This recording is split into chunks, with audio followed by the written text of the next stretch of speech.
One of the biggest, probably the biggest argument against intelligent design, obviously, is made by the new atheists. And it's fascinating to watch the crossover between neo-Darwinian thinkers and the new atheists. They basically are the same group of people. They're the same group of people, absolutely. So when people have suggested that intelligent design advocates are anti-evolution, that they don't believe in the theory of evolution. So what does the theory of evolution say, to start, and then what in it is an argument too far? This is a discussion between Stephen Meyer and Ben Shapiro about whether or not there's an intelligent designer for the universe. Now, the whole discussion is great, but there's a moment at the end where we find out that this is not just something that's profound on a cosmic scale, but there's a move that's made that shows us that it is extremely important to walking around on a daily basis in the universe. So we're gonna have to set it up a little bit before that, and then that clip will come. So let's jump in now.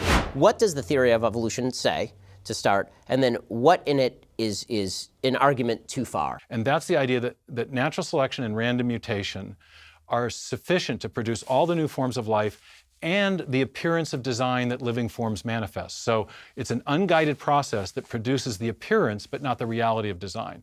And that's the meaning of evolution that the theory of intelligent design is challenging. There's some intelligent design proponents may be skeptical about common descent, others are not, but it's that third meaning that unites us, and it's what the theory of intelligent design is about. We're challenging the idea that purely undirected processes can produce the complexity or the information necessary to build the complexity of living organisms. Where is the discontinuity with regard to the establishment of life? How would you build those organisms? What process could account for the origin of all that new form, especially now that we know you need information, the information in DNA and from other sources to build complex new forms of life? Let's talk about information theory. So for folks who haven't read your books, don't know anything about information theory, why does information theory suggest that there must be some sort of designer? Obviously, people like Dawkins, who suggest that evolution is the universal acid. They say that these things can arise by themselves. They would also make the suggestion that the information in DNA is not necessarily directed, that it only seems directed to us because we're here to actually look at the direction in which it moves. It could theoretically be random. What does information theory have to say about this stuff? Well, it's actually helpful first to go back to the molecular biological revolution of the 1950s. Watson and Crick discover in 1953, they elucidate, rather, the structure of the DNA molecule. They discover it's got this beautiful helix structure. There's these 4 chemical subunits that run along the interior of the helix called bases or nucleotide bases. In 1957, 1958, Crick, who was interestingly a code breaker in World War II, posits what's known as the sequence hypothesis, which is just a breakthrough moment in the history of biology, where he realizes that the nucleotide bases on the inside of the double helix are functioning like alphabetic characters in a written language, or what we now think of as like the zeros and ones in a section of software code, which is to say it's not the physical or chemical properties of those bases that is important to their function, but rather it's their sequential arrangement in accord with an independent code, which was later elucidated and we now call the genetic code. So what we have is a true information-bearing system that is expressing information as it happens for building the proteins and protein machines that cells need to stay alive. So it's actually not information theory, but it's information theory plus a qualitative judgment about what the sequence is doing that allows us to recognize the kind of information that we're familiar with in our own parlance. But the dictionary talks about variable sequences of characters for conveying a meaning or a function. And that's what we have in DNA. And Francis Crick was very clear on that from the beginning. He said it's not mere Shannon information, it's information that's functional. And that's the kind of information that in our experience always indicates the prior activity of an intelligence. If it's just a random arrangement, might be undirected processes.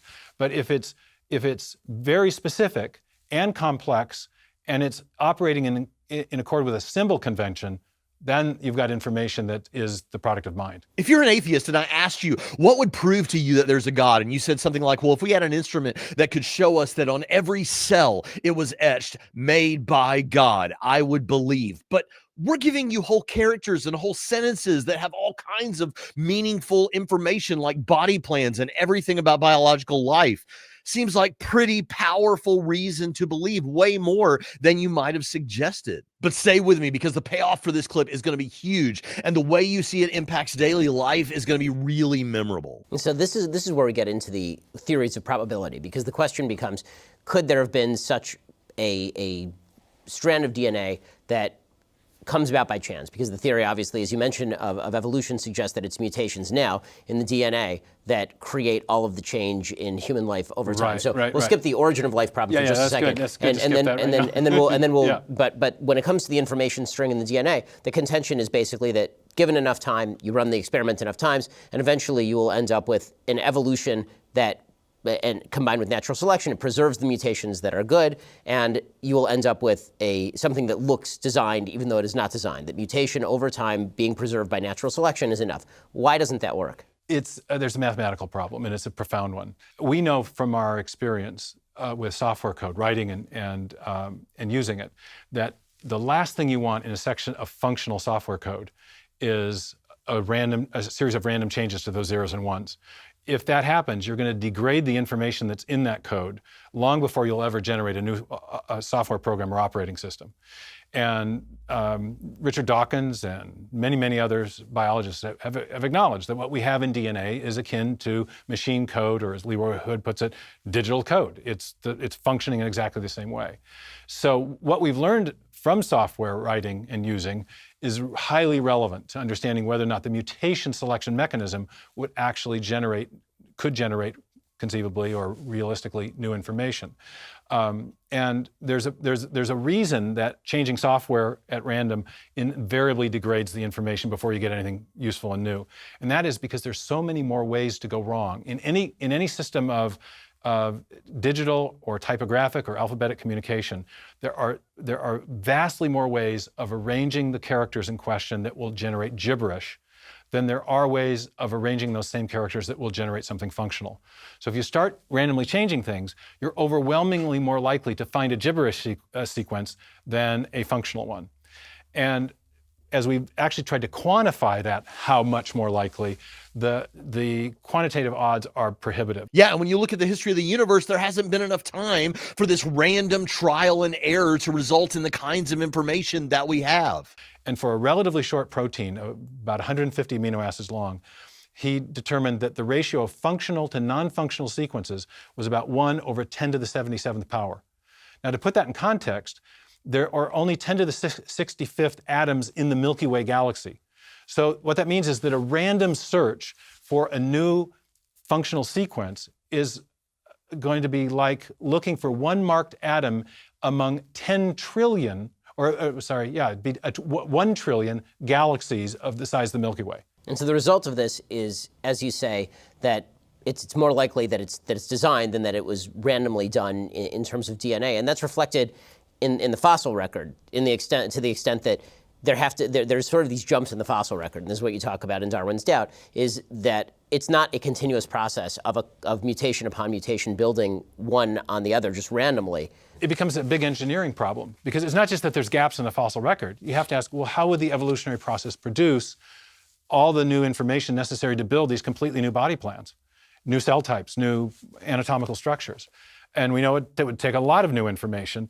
And so then you've got to look, well, is there enough time to do that? Do you have enough trials through this mechanism? And the answer is just overwhelmingly no. It's not plausible at all mathematically. And on the flip side, we do know, however, of a cause that is sufficient to produce new information. This is why it's not a God of the gaps or an argument from ignorance, is we're drawing, and this is Darwin's historical scientific method. When you're trying to explain an event in the remote past, you want to draw on your knowledge of cause and effect. What kind of cause is out there that we've observed that is capable of producing the effect in question? And if the effect is a lot of new digital information, we know of a cause that can do that, and it's a mind or an intelligence. And it happens that's the only known cause that can produce lots of new information, and it's certainly much more plausible than the Darwinian idea of a random search. So intelligent design says the inputs of information from outside the system, from an intelligence, are located in that pre-programmed adaptive capacity, but the theory also acknowledges that there is evolution possible going downstream as a result of that pre-existing information. Now notice, if you're too quick, you might head off for the comments to say, but we know evolution is true. Of course evolution is true. But notice that this doesn't demonstrate that necessarily there's nothing like evolution going on. It's just that there hasn't been enough time in the history of the universe to result in the kind of information that we have. So if there is something like evolution going on, then it needs an intelligent design designer to guide that process toward the body plans and the meaningful biological information that we have. And it does raise questions, I mean, far beyond that for civilization as well, since we all have to live together and reason together. I've had this exact argument with Sam Harris, who says he believes in objective truth and reason. And I keep saying to him, well, we're wandering balls of meat with no purpose in the universe. So what is this reason you're talking about? We're a bunch of firing neurons over which we have no control. We have this epidemic of teen suicide in our country. And I heard something you did on your show a little while ago, and I had a very similar experience of kind of existential anxiety as a young person. I was a fairly middle-class upbringing, had no great deprivation, but I had this recurring question: what's it going to matter in 100 years? What will any human achievement ever matter? And this question of the purpose of human existence, I think, is gnawing at a lot of people in our culture, especially young people, because only personal agents can confer meaning on something. Nothing can mean something to a rock or to an atom. And we find meaning in relationship to other persons. And if at the end of the day, we're just going to have this heat death of the universe, and there's no mind behind the universe, no personal agency behind the universe, there's no possibility of ultimate meaning. And a lot of people sense that, and it's very deeply troubling. And we're really not answering that question for a lot of young people.